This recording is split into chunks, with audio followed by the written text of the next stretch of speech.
অন্তর্বর্তী সরকারের কার্যক্রমে সন্তুষ্ট হতে পারছেন না ব্যবসায়ীরা। ফলে প্রত্যাশিত মাত্রায় আসছে না বিনিয়োগ, তৈরি হচ্ছে না কর্মসংস্থান। পিআরআই এর সেমিনারে এসব বলেন ব্যবসায়ী নেতারা। আর অচল অবস্থা কাটাতে রাজনৈতিক সরকারের কাছে বড় ধরনের অর্থনৈতিক সংস্কার চান অর্থনীতিবিদরা। রাকিব আল জাবেদের রিপোর্ট।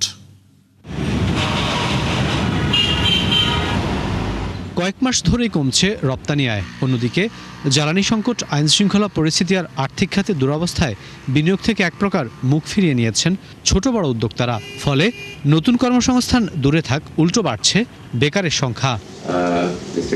পিআরআই আয়োজিত এই সেমিনারে ক্ষোভ প্রকাশ করে এমসিসিআই চেয়ারম্যান বলেন, এমন অনিশ্চয়তায় ভয়ে আছেন ব্যবসায়ীরা। এ সময় সরকারের কাছ থেকে যথাযথ সহযোগিতা না পাওয়ার অভিযোগ তুলেন তারা। Growth slowing down, you have persistent inflation, and you have rising unemployment, then it's a classic stagflation problem.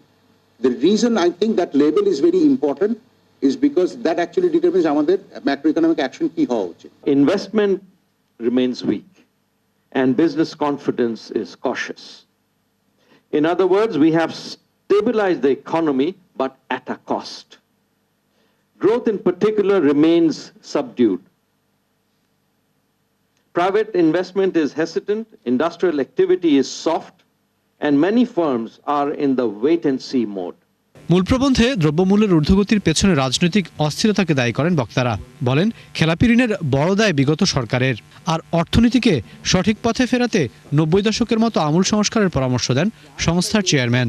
Inflation management under political uncertainty is very difficult, right? Globally, political uncertainty and instability creates disruptions. Disruptions translate into supply shocks translate into inflationary pressure. Bangladesh is now in a steady course.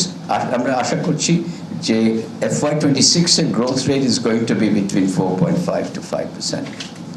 But FY27, once the election is over, FY27 আমরা আমাদের growth trajectory যেটা 6% growth আছে সেটাতে আমরা ফিরে যাব বলে আমি আশা করি। 2026 we are supporting that the governance is a major issue in Bangladesh. So definitely attracting investment, including FDI. এ সময় প্রবাসী আয়ের ঊর্ধ্বমুখী ধারার প্রশংসা করেন আলোচকরা।